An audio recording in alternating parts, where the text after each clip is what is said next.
नमस्कार, दीपा रेसिपीज या यूट्यूब चॅनलमध्ये सर्वांचे खूप खूप स्वागत आहे। तर मग मी आज गव्हाच्या पिठाची खारी कशी बनवायची आहे ते मी सांगणार आहे। तुम्ही तर जास्त करून मैद्याची खारी पाहिलेली असेल। आज मी गव्हाच्या पिठापासून ही बनलेली खारी अगदी शरीराला पौष्टिक असते व खायलाही छान असते, एकदम कुरकुरीत व खुसखुशीत झालेली आहे। आणि ही खारी जर 8 ते 10 दिवस सहज टिकू शकते। तर चला तर मग आता मी रेसिपी सांगते तुम्हाला। इथे मी मोठा कप घेतलेला आहे। 1.5 कप आपल्याला गव्हाचं पीठ घ्यायचं आहे। जेवढं तुम्हाला अजून पाहिजे असेल तर तुम्ही त्याप्रमाणे प्रमाण वाढवू शकता गव्हाच्या पिठाचे। त्यामध्ये थोडेसे अर्धा चमचा मीठ घाला व 3 ते 4 चमचे आपल्याला याच्यामध्ये थंड तूप घालायचं आहे। साजूक तूप किंवा तुम्ही तेलही घातले तरी चालते। मी इथे 4 चमचे साजूक तूप घातलेला आहे मोहनसाठी। आपल्याला तेल गरम करून नाही टाकायचं, तेल किंवा तूप। मी इथे तूप थंडच टाकलेलं आहे। आणि आता हाताच्या मदतीने छान आपल्याला हे चोळून घ्यायचं आहे। याचा असा मुटका तयार होतो का ते पाहायचं आहे आपण। आणि छान हे मिश्रण झाले की मग आपल्याला छान हे मळून घ्यायचं आहे। तुम्ही बघू शकता मी असं बांधून दाखवते। आणि आता यामध्ये थोडे थोडे पाणी घेऊन ही आपल्याला पीठ छान असं घट्टसर मळून घ्यायचं आहे। जसे आपण कणिक मळून घेतो का तसंच मळून घ्यायचं आहे। जास्त पातळ नाही, जास्त घट्ट नाही, एकदम मध्यम आपल्याला हे पीठ छान असं मळून घ्यायचं आहे थोडे थोडे पाणी घालून। आणि ही खारी खायला खूप छान लागते आणि 8 ते 10 सहज टिकू शकते। आणि आता आपले कणिक छान मळलेली झाली आहे आणि आता अर्ध्या तासात भिजू घालायची ठेवायची आहे। आणि आता आपल्याला 4 चमचे कॉर्नफ्लॉवर लागणार आहे साठ्यासाठी। साठा तयार करायचा आहे। 3 ते 4 चमचे कॉर्नफ्लॉवर घ्या किंवा मैदाही घेतला तरी चालतो किंवा कणिकही घेतली तरी चालते। यामध्ये आपल्याला तूप घालायचं आहे। तूप घालून छान हे फेटून घ्यायचं आहे। मी इथे 4 चमचे कॉर्नफ्लॉवर घेतला आहे आणि आता यामध्ये 2 ते 3 चमचे तूप घालून छान असं हे फेटून घेणार आहे। घट्टसर याची आपल्याला पेस्ट करून घ्यायची आहे। हा साठा तयार झालेला आहे आपला।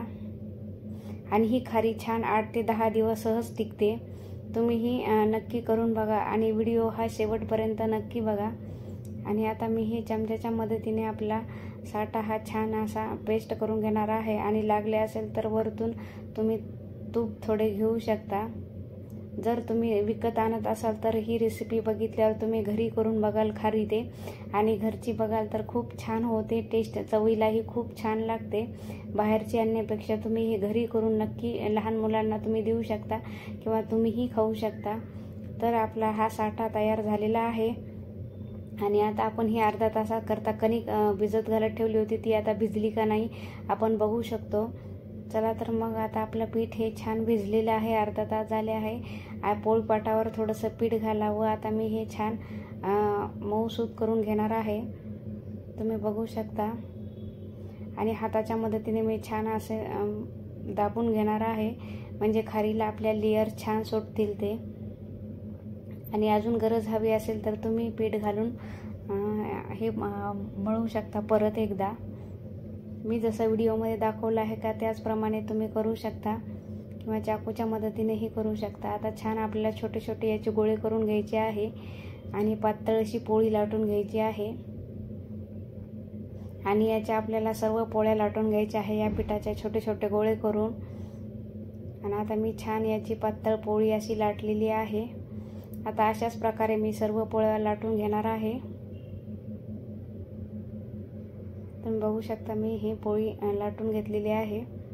तर आता अशा प्रकारे आपल्या सर्व पोळ्या लाटून झालेल्या आहेत। व आता एक पोळी सुरुवातीला टाकायची व आपण जो कॉर्नफ्लॉवरचा साठा तयार केला होता तो हा साठा सर्व पोळीला हा छान असा पसरून लावायचा। हाताच्या मदतीने किंवा चमच्याच्या मदतीनेही लावू शकता। व वरतून थोडेसे पीठ हाताने पसरवा व वरतून अजून एक पोळी टाका व परत लावा हा साठा। व परत आपल्याला छान असे पीठ पसरायचे आहे व परत पोळी टाकायची आहे। मी इथे 4 पोळ्यांचं केलं आहे। आता तिसरी पोळी टाकलेली आहे। तुम्हाला 2 किंवा 3ही केल्या तरी चालते पोळ्यांचं। मी इथे 4 पोळ्यांचं केलं आहे। आणि आता हे सर्व अशा प्रकारे करून छान सगळीकडे हे साठा लावून घ्यायचा आहे।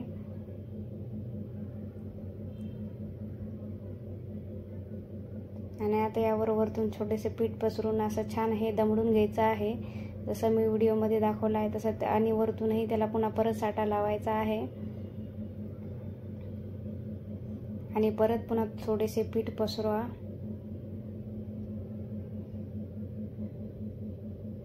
आणि मी जसं दुमडलं आहे तसंच दुमडायचं आहे. आणि थोडेसे पीठ लावून आपल्याला असा छान असा चौकोनीच आपल्याला पोळी लाटायचा, जसा आकार दिलाय तसंच लाटायचा आहे. आपल्याला याला गोल करायचं नाही. आणि खारी छान होती आपली. आणि साठाला भरपूर घालायचा आहे. मी याची छान पोळी लाटलेली आहे. तुम्ही चाकूच्या मदतीने किंवा कटर जर असाल तर कटरच्या मदतीने हे तुम्ही खारी कट करून घेऊ शकता. मी चाकूच्या मदतीने याचे छोट्या तुम्हाला जितका आकार हवा आहे तितका तुम्ही हे खारीचा आकार कट करून घेऊ शकता. व गॅसवर कढईमध्ये तेल घाला. तेल आपल्याला कडकडीत गरम पाहिजे नाही, थोडेसे गरम पाहिजे. जास्त कडकडीत असल्यावर आपली खारी छान भाजत नाही. आणि थोडेसे गरम तेलामध्ये मी ही खारी सोडत आहे, कारण की कमी गरम तेलामध्ये खारी ही आतूनही छान भाजते, सर्व लेयर भाजले जातात. जर कडकमध्ये जर तुम्ही तळून घेतलं भाज्यासारखे तर त्यामध्ये आतून तळून जाणार नाही, आतून कच्चीच राहील. त्यामुळे मंद आचेवर आपल्याला हे छान तळून घ्यायचं आहे. तुम्ही बघू शकता लेयर छान सुटत आहे. तर आता आपली ही खारी सर्व तळून झाली. अशाच प्रकारे सर्व खारी आपल्याला तळून घ्यायची आहे. तर तुम्ही बघू शकता आपली खमंग व खुसखुशीत कुरकुरीत गव्हाच्या पिठाची खारी तयार झालेली आहे. ही खारी तुम्ही 4ला किंवा सकाळी चहासोबत तुम्ही खाऊ शकता. चहासोबत खारी खायला खूप छान लागते. आणि तुम्ही ही रेसिपी एकदा नक्की ट्राय करून बघा. जर माझ्या व्हिडिओला अजून तुम्ही लाईक केले नसेल, सबस्क्राईब केले नसेल तर नक्की माझ्या चॅनलला लाईक, शेअर आणि सबस्क्राईब करायला विसरू नका. आणि तुम्ही माझे अजून व्हिडिओ पाहिजे असतील तर माझ्या चॅनलला नक्की सबस्क्राईब करा. आणि तुम्ही बघू शकता खारी एकदम कुरकुरीत झाली आहे आणि कशी कुरकुर वाजत आहे, मी तुम्हाला मोडून दाखवलेली आहे. धन्यवाद.